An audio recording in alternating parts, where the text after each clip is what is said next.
কোরআনে আছে নবীজির সামনে প্রত্যেকের আমলনামা খোলা হবে। ওয়াজিনা বিকা আলা হাউলা'i শাহীদা।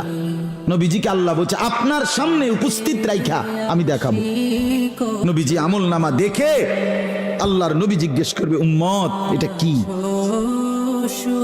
উম্মত দিনের পর দিন ফজরের নামাজ কোথায়, জোহরের নামাজ কোথায়? উম্মত 30 বছরের ব্যবসার মধ্যে একটা হালাল নাই। সুদের এত টাকা দরকার, ঘুষের এত টাকা দরকার। উম্মত যৌবনের পুরাটা সময় মোবাইল দেখে, ছবি দেখে, নাচ গান দেখে, উলঙ্গ দৃশ্য দেখে নষ্ট করে ফেলেছো। আজ আমি কিসের সুপারিশ করব উম্মত? আমি এটা নিয়ে আমার আল্লাহর সামনে কেমনে দেখাবো? আমি কিভাবে বলবো? হযরত মাওলানা তারিক জামিল সাহেব বলেন